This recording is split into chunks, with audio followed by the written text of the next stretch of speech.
Countdown.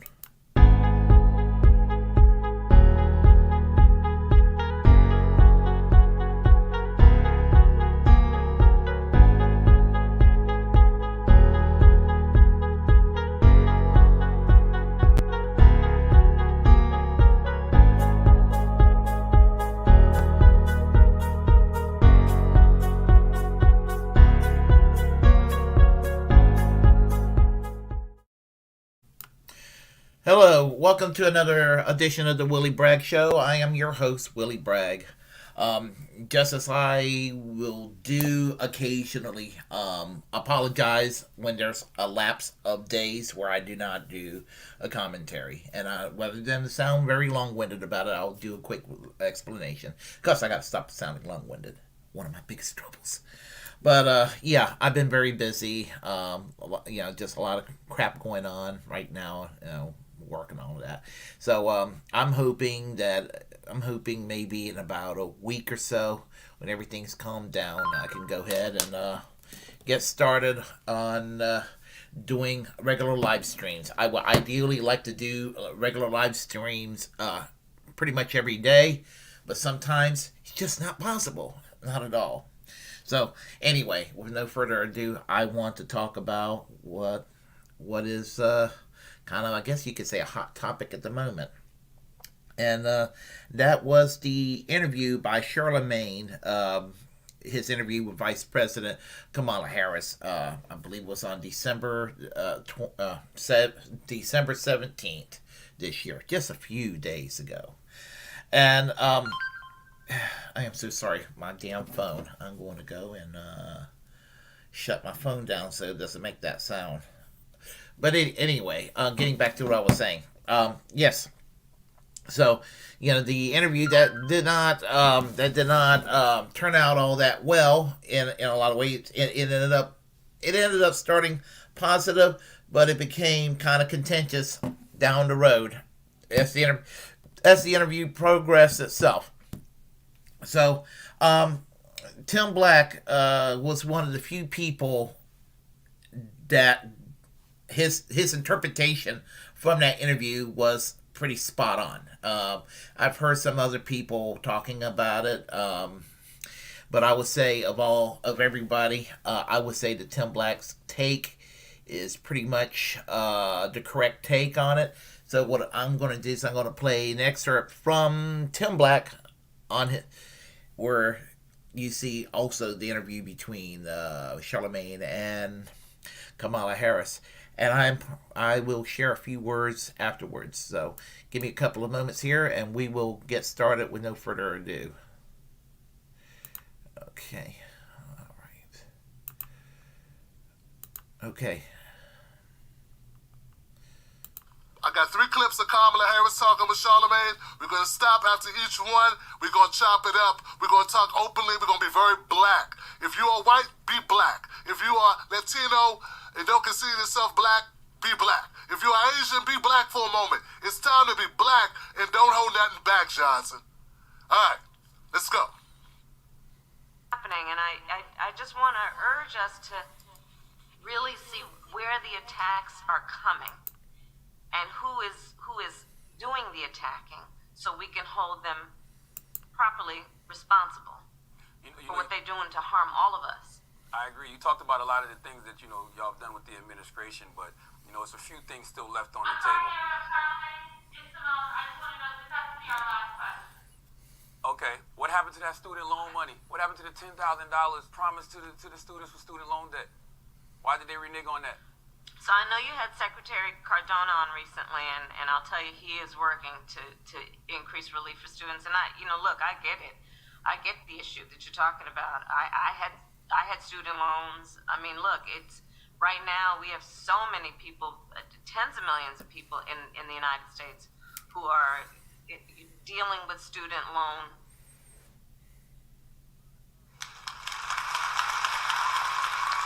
All right. Jesus Christ, I hope you're still there. There's a lot of tape running, but nothing really being said. Okay. We're still live? Hope they didn't cut us off. Okay, we're still live. Okay. I'm sorry, I should have explained. there's going to be a lot of bullshit said in this interview because that's what they do. Okay, here's the thing. Charlamagne the God was very nice to Kamala Harris throughout the interview. Yeah, I'm not including a lot of stuff because, see, I don't want to get hit with a copyright strike. But throughout the interview, Charlamagne was very complimentary. He was like paving the way for Kamala throughout the whole thing. He was saying things in a way that were very complimentary, very suitable, very nice, very delicately. But then towards the end, he wanted to ask a couple of questions to somehow preserve his street credibility with his audience. He wants his audience to believe that he's fighting for working class people, that he's fighting for black people.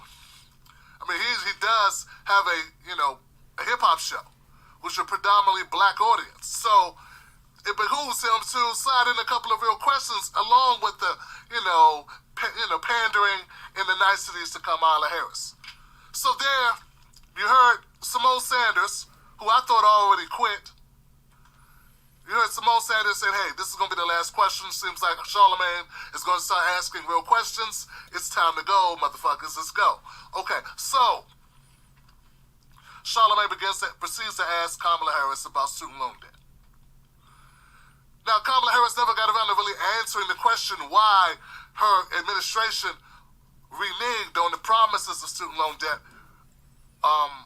What's the word for it? Student debt removal, student debt postponement, student debt evaporation of, like, people want to give it as student debt. It's a major deal across the country. It impacts all of us dramatically, but particularly if you went to college, and particularly if you incurred debt. So if you went to college and you incurred debt, or trade school, because that's just college, it's also trade school, this impacts you. Now, the candidate that I preferred during the 2020 election wanted to make local college tuition free. For some reason, people did not want to support that, so then they supported Biden. Now, Biden at one time talked about reducing $10,000 worth of student debt. $10,000, oh, a whopping number. We started at 50, and then it was down to 10, now it's down to 0. And the response that Kamala Harris had to Charlamagne about the promise of $10,000 was, hey, I know where you're coming from, and hey, I went to school, and hey, I had debt too. That's why I'm a sellout politician, because I had debts too. Like, she said nothing that you could consider substantive in this. Hey, look, I'm not a Kamala Harris supporter, obviously. But I would call it straight. And if she said something that was actually useful, then we will be reporting it. Charlamagne asked her, what about the $10,000? What about the $10,000?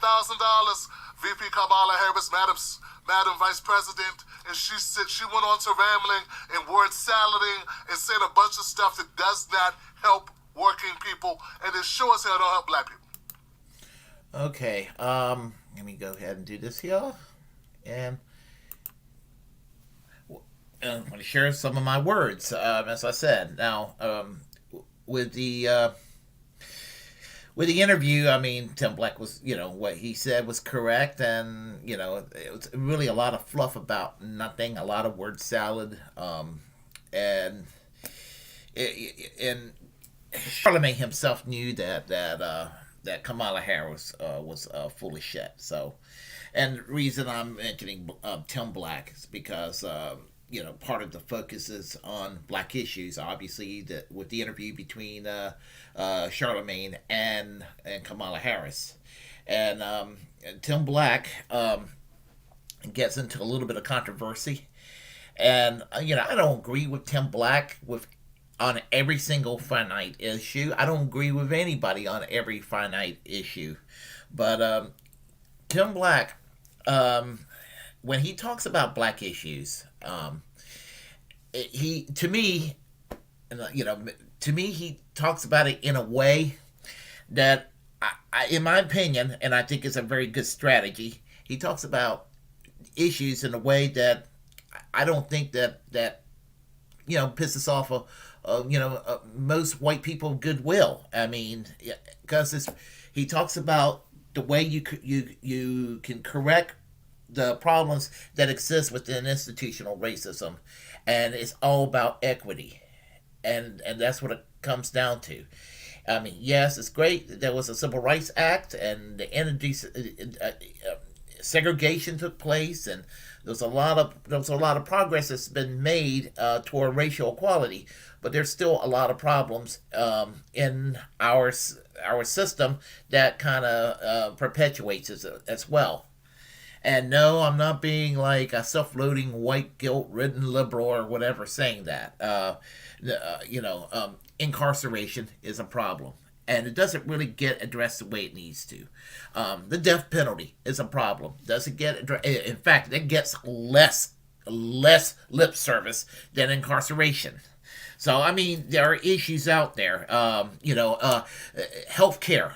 Things like healthcare, things like living wage jobs, and all these things would correct a lot of the problems that exist. And if our society, if we were a majoritarian middle class society, regardless of who we are and everything, and it really is, it's not the left and the right, and it's not the culture wars. It's the haves and the have-nots. And some people be like, oh well, you're sounding like a class reductionist.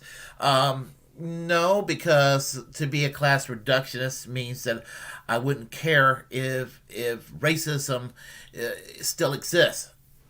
I think that the way to resolve the racist problems is through waging class warfare. Fred Hampton believed this, and Tim Black believed this as well. And I, as I said, he interprets it the way he interprets things and analyze things. I'm like totally on board with it. The only problem I had with Tim Black this year was him going after various people on the online left for the loss of Nina Turner in the Democratic primaries in Ohio. And it's a damn shame that Chantel Brown was the candidate when the Democratic Party establishment, some Republicans included, decided to do to Nina Turner what was done to Bernie Sanders twice in 2016 and 2020 in the presidential primaries. So, but the thing is that, and it's not just issues pertaining to race. I mean, usually when it comes to Tim Black, he's pretty good on economics, ecology issues, foreign policy, civil liberties issues, and which are, race neutral at times too. So, I mean, he's probably one of the best online leftist shows out there, and I have a short list of people that I keep returning to, watching what they have to say, because I like their takes on things, and Tim Black is one of them. So, and the thing about Charlamagne, I want to talk about that interview with Charlamagne. Charlamagne he's not a corporate Democrat, obviously, but he's not a Bernie Sanders style Democrat either. I mean, he's more of a standard Democrat, on most issues. But he did ask the correct questions, and it was good to see Kamala Harris, sweating as far as the question, because she felt like she was put on the spot. But that, this whole notion that we can't put our leaders in the country on the spot. I mean, why is it controversial to ask them hardball questions? Honestly. So let me do this here, because is also relevant to what needs to be addressed. Yeah. So, anyway, getting back to what I was saying, Charlamagne, I congratulate him for what he did by putting her on the spot, because she deserved it. I mean, because Kamala Harris is a corporate Democrat, just like Joe Biden is a corporate Democrat. I've often joked that we do not have President Biden and Vice President Harris in the White House. What we have is President Joe Manchin and Vice President Kyrsten Sinema. And ideologically, both Joe Manchin and Kyrsten Sinema are, in my view, to the right of Joe Biden and and Kamala Harris. And there you have it. So anyway, the thing about it is, hold on here. Let me do this here to make things relevant. Yeah, I mean, Joe Manchin and Kamala Harris are the problems right now. Not just toward the progress of African Americans in the United States, but toward everybody who are not part of the 99%. And that's what it really comes down to. So Joe Biden wants to do what he can to be the middle of the road person that he's always been known to be, but he tries to have it both ways by saying I'm Joe Biden from Scranton, Pennsylvania. Big fucking deal if you're going to go and sell out to corporate, to sell out to corporate America at the expense of the working class, such as his past support for things like NAFTA, things like that, which was a big union buster situation. I don't particularly think he's hostile toward unions, but the money got flashed in his face, and he didn't care if unions get busted. So, and he deserves heavy criticism for his support of the 1994 crime bill, which expanded the federal death penalty to 50 crimes, and it actually did a lot to put a lot of African Americans behind bars. And I'm not saying that you should not put anybody behind bars on the basis of race. If somebody's committing crime, put them behind bars. But the thing about it is that this federal crimes bill unfairly targeted African Americans. But that was at a time when the Republicans were had the higher hand as far as the advantage on talking about issues like this, and he did this at the expense of many Black Americans in the United States, and so did Kamala Harris as the Attorney General in California. She did as well.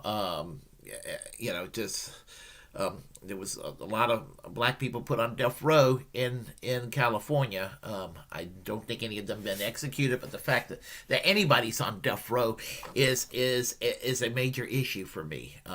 Anybody who's actually going to go and put any person, have them subjected to the death penalty is a person that's unfit for any office. So that's really what it comes down to. So anyway, I just wanted to touch on this, and Joe Manchin is part of the problem. He's the biggest problem right now, and if the Democrats really had any integrity, in my opinion,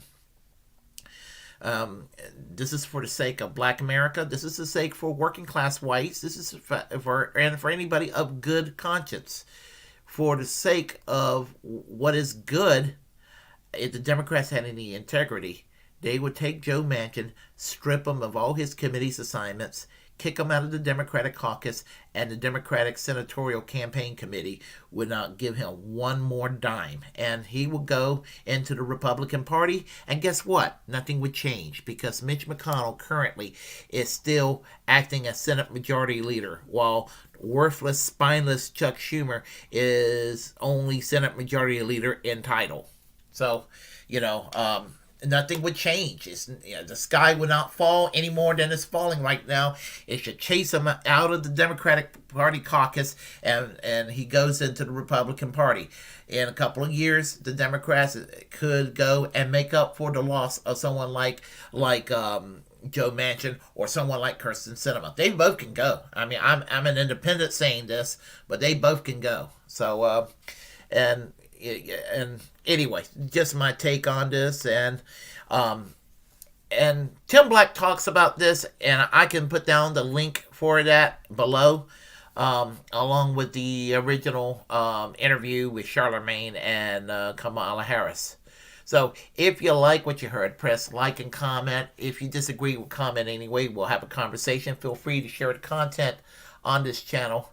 As a First Amendment absolutist, it's my duty to inform you to create your own platform and utilize it, because we are, in fact, the muckrakers of our time. Feel free to also subscribe to this channel. Hit that notification bell.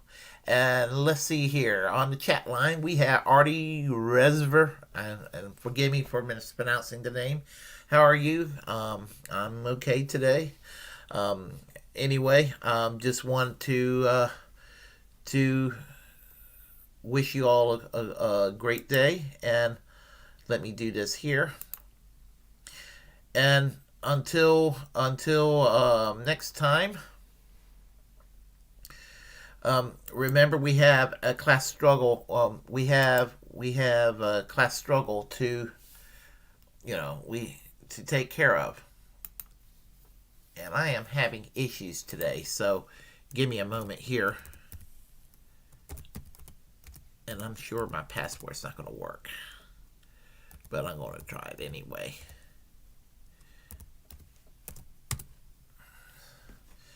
Okay, I agree. All right. Let's see. Should be working now. Let me do this here. My life sometime when it comes to technology. Well, okay. Again, let me wish you all a great weekend, and we will. Oh, hey, Dirtbag Leftist, how are you? I'm about ready to sign off. I may be doing another video in a few minutes. So, anyway, if everybody here on board, be a little patient. I should be back, hopefully in the next few minutes with another commentary, because I got some things I have to share on my mind. So, until then, everybody, I will say Merry Christmas and Happy Holidays to each and every one of you.